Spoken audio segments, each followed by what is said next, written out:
اے میرے قید خانے کے رفیقوں، بھلا کئی جدا جدا اوقات ہے یا اللہ جو اکیلا ہے، سب کا غالب ہے؟ جن چیزوں کی تم اللہ کے سوا پرستش کرتے ہو وہ صرف نام ہی نام ہے جو تم نے اور تمہارے باپ دادا نے رکھ لیے ہیں۔ اللہ نے ان کی کوئی سند نازل نہیں کی۔ سن رکھو کہ اللہ کے سوا کسی کی حکومت نہیں ہے۔ اس نے ارشاد فرمایا ہے کہ اس کے سوا کسی کی عبادت نہ کرو، یہی سیدھا دین ہے، لیکن اکثر لوگ نہیں جانتے۔ اے میرے قید خانے کے رفیقوں، تم میں سے ایک جو پہلا خواب بیان کرنے والا ہے وہ تو اپنے آقا کو شراب پلایا کرے گا، اور جو دوسرا ہے وہ سولی دیا جائے گا اور پرندے اس کا سر نوچ کھائیں گے۔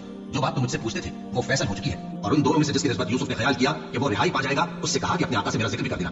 پھر شیطان نے اسے ان کا اپنے آقا سے ذکر کرنا پھیلا دیا، اور یوسف کئی برس قید خانے ہی میں رہے۔ اور بادشاہ نے کہا کہ میں نے خواب دیکھا ہے، دیکھتا کیا ہوں کہ 7 موٹی گائیں ہیں جن کو 7 دبلی گائیں کھا رہی ہیں، اور 7 خوشے سبز ہیں اور 7 خشک۔ اے درباریوں، اگر تم خوابوں کی تعبیر دے سکتے ہو تو مجھے میرے خواب کی تعبیر بتاؤ۔ انہوں نے کہا یہ خواب تو پریشان خیالی سے ہیں، اور ہمیں ایسے خوابوں کی تعبیر نہیں آتی۔ اور وہ شخص جو دونوں قیدیوں میں سے رہائی پا گیا تھا اور جسے مدت کے بعد وہ بات یاد آ گئی، بول اٹھا کہ میں آپ کو اس کی تعبیر نہ بتاتا ہوں، مجھے قید خانے جانے کی اجازت دیجیے۔ غرض وہ یوسف کے پاس آیا اور کہنے لگا، یوسف، اے بڑے سچے یوسف، ہمیں اس خواب کی تعبیر بتائیے کہ 7 موٹی گایوں کو 7 دبلی گائیں کھا رہی ہیں، اور 7 خوشے سبز ہیں اور 7 سوکھے، تاکہ میں لوگوں کے پاس واپس جا کر تعبیر بتاؤں۔ عجب نہیں کہ وہ تمہاری قدر جانے۔ انہوں نے کہا کہ تم لوگ 7 سال متبادل کھیتی کرتے رہو گے، تو جو غلہ کاٹو تو تھوڑے سے غلے کے سوا جو کھانے میں آئے باقی کو خوشوں میں ہی رہنے دینا۔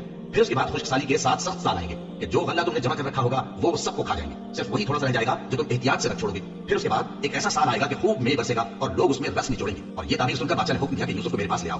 سو جب قاصد ان کے پاس گیا تو انہوں نے کہا کہ اپنے آقا کے پاس واپس جاؤ اور اس سے پوچھو کہ ان عورتوں کا کیا حال ہے جنہوں نے اپنے ہاتھ کاٹ لیے تھے، بے شک میرا پروردگار ان کے فریب سے خوب واقف ہے۔